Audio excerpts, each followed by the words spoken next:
mayambu hamaktada taram noksari aina lizariba wari singasi entertainment gi damakta lizaba wari ni wari singasi true story da based tauba wari singdagi khangkatlaga lizabani masida soikilan khiba yauragasu mayamna ngakpiyu aina hojik lizagadriba wari asi prithivida khwairi tamnaba laidi amagi matangdani laidi asigi maming Letta Me Out haina kawi aduba asambida letta haina khangdarami akhang ahi singna thazarami madudi laidi asina tamnaribase laidi asida santi phangba ngamdraba nupa masa amagi asiba thawaina sangbagini ngasidi kiningai oiraba Letta Me Out hairiba laidi asi keri walton ko nupa amana magi mayumba thambaduna senari Letta Me Out hairiba laidi asi kanana semkhibano aduga laidi asina matau karanma tamnaribano masi khangnabagidama wari asi mayam taminarase Letta Me Out hairiba laidi asigi wari asi Australia da laiba wega koba apikpa town amadagi horami ingso 1972 da Australia gi city amo eriba Queensland dagi nahairiba nupa Kerry Walton na magi mabok laikhidabagi mathomangang pakthokpadu yawnabagi damak wega hairiba apikpa town asida salami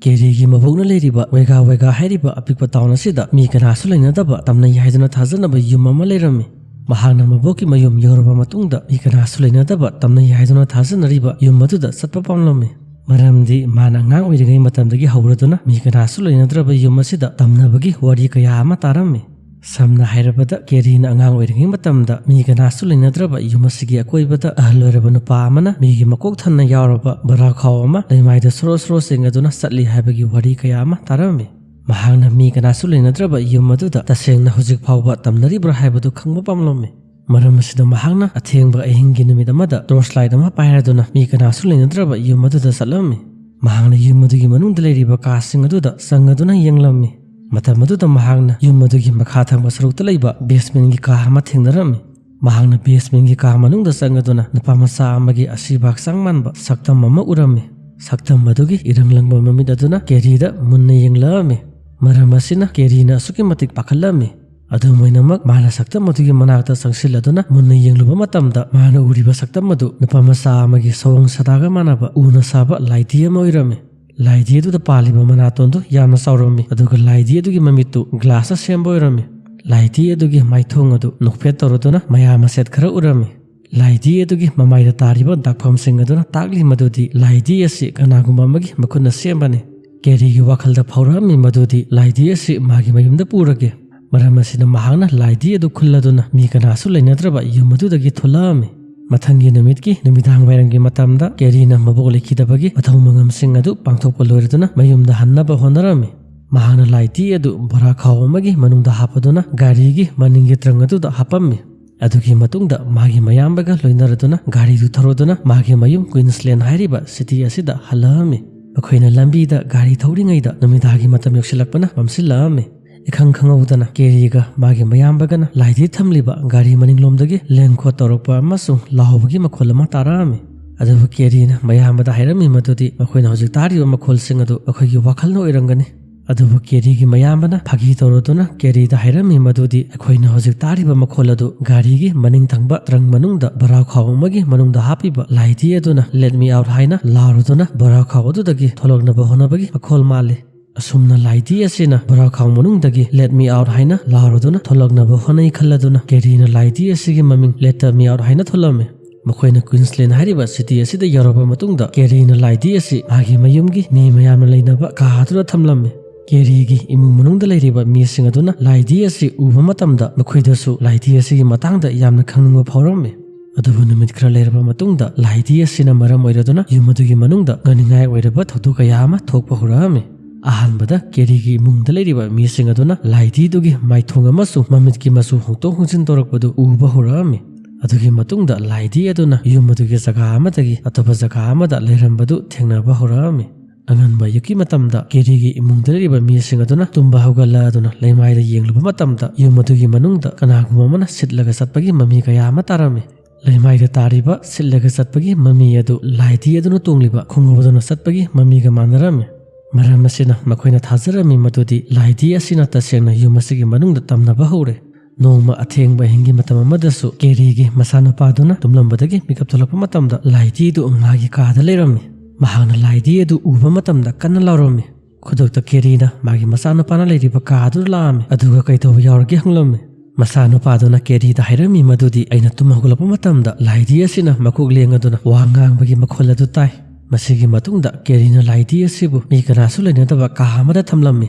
Adubu mahangna kaha aduda amuk sanga aduna yengluba matamda laidi adubu thamliba kaha adugi phalangda yaliba pochaising amasung bulbsing adu kairaduna laimaida taraga lerami. Laidi asina tamnabagi wari asi mi kaya amana khangnaba hurami. Maram asina mi kaya amana laidi asibu yengnabagidamak kerigi yumda laami. Adubu laidi asi uba matamda mi kanamatana pamlamdi maramdi makhoina laidi asigi manata sangsiluba matamda haksangamdaba ko ngauba amasung oningba phawba hurami.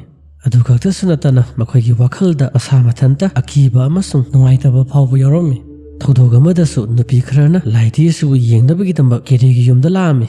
Nupi singaduna laidi asibu uba matamda asamathanta kappaduna laukongba hurami. Adugi matungda nupi singadu loina wanthakirami. Masi kakta sunatana kerigi mayumda lairiba huiga hudongaduna laidi asigi manakta sangluba matamda nganingai oiraba thuktu kaya ama tauba hurami.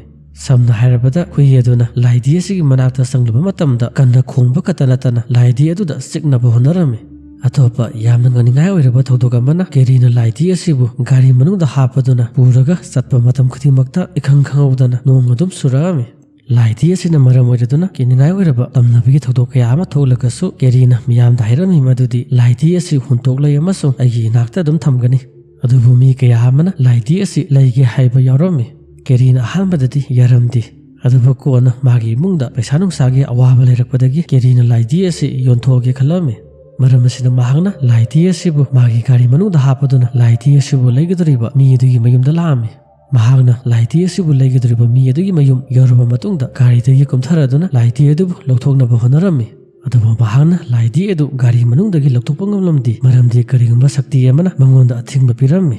Asumna Letta Me Out hairiba laidi asina tamnaba kaktanatana thogaliba nganingai oiraba thodok mayamsing asina maram oiduna kerina laidi asigi matangda khangningba phawba hurami.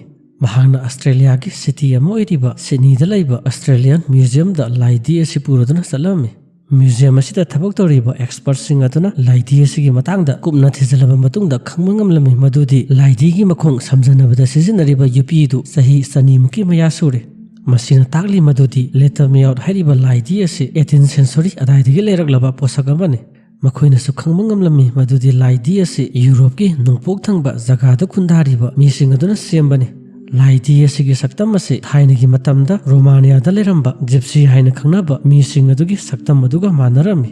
Maram asina museum aduda thabak toriba experts sing aduna laidi asi thainagi matamda Europe da laiba Romania hairiba country asida semkhibani haibase khangma ngamlami. Makhoina makhatana thijanduna yenglubada laidi gi makokta habliba samadu asengba mi gi masamoirami aduga laidi asigi makok manungda koi miyoibagi brain ga manaba posakaya ama yaromi. Masigi matungda kerina laidi asibu mu laitingi matangda khanghairiba mising adugi manakta puraduna yenghalami. Laitingi matangda khanghairiba mising aduna laidi asida laitingi oiba thabak thorom kaya ama pangthoba matungda khangmangamlami madudi laidi asida chahi 3 sudangairiba nupa masa amagi asiba thawaina sangdunu leiri. Laidi asi thainigi matamda Romania da leramba gypsy haina khangnaba kanglubasidagi laidi semba hiba nupa amana semkhibani. Laidi semba hiba nupa adugi sahi 3 sudangairiba nupa masa ama lerami. Nungmudi mahangna masa nupa adu puraduna inakera khunba yum amada salami. Matam aduda inakera khullaba imung aduda laidi mayam ama leibadu laidi semba hiba nupa adugi masa nupa aduna urami. Makhoina yumda halaba matungda laidi semba hiba nupa adugi masa nupa aduna mangonda kappaduna laidi ama sembiyo hairami. Maram asina laidi semba hiba nupa aduna masa nupa ga sawba manaba laidi ama semlami. Adubu laibak thibadi numi khara leiraba matungda masa nupa adu isingda irangnaraduna sikhirami. Adugi matungda laidi semba hiba nupa aduna masa nupa phumkhiba mungkham adugi mathakta laidi adubu thamlami. Adubu laidi hairiba posak asidi asiba thawai singna yamna changba pamba posak ama oiba maramna nupa masa adugi asiba thawai aduna laidi aduda sanglami. Adubu mi kharana thazrami madudi laidi semba hiba nupa aduna black magic sisinnaraduna pikliba masa nupa adugi asiba thawai du laidi aduda sanghanbani. Sahi khara leiraba matungda atopa nupa masa amana mu mungkham mathakta laidi adubu thengdarami. Nupa masa aduna laidi adu mungkham mathaktagi khongkaladuna yumda porami aduga sanarami. Nongmadi nupa masa aduna laidi adu pairaga sagol thoraduna sanarami. Mana sagol thoraduna sanaringi matamda laidi du magi makutagi laimaida tarami. Mana sagol dagi kumtharaduna laidi adu khunna bahonarami. Matam maduda sagolgi makhungduna kaurakpadagi nupa masa adu sikhirami. Masigi matungda Australia hairiba country asidagi inakara khullaba nupa amana magi masanapi aniga loinaraduna Romania da koiba laami. Bakhoina Romania da thainagi matamdagi khundariba gypsy haina khangnaba mising aduna dance tawbadu yengba salami. Makhoina Romania da laiba gypsy haina khangnaba mising aduna khundariba khungang aduda numit khara lerami. Matam aduda makhoina laidi adugi matangda taba horami. Maram asina makhoina laidi adubu yengba salami. Inakara khullaba nupa adugi masanapi aniduna laidi adubu pamlami. Maram asina makhoina laidi adu Romania da lairiba khungang adudagi lauruduna Australia da halami. Adubu makhoina Australia da numit khara lerba matungda laibak thiba thodok amada nakara khunba nupa adu sikhirami. Adugi matungda magi masanapi anidusu masa mathanta wa ngangbang ngamlaktabadagi lon thoktaba mi amaga sap manarami. Adumoinamak Letta Me Out hairiba laidi asina Australia gi wega hairiba apikpo town aduda lairiba mi kanasu lainadaba yum aduda matau karamna leiramlibano haibadudi kana amatana khangmangamdri.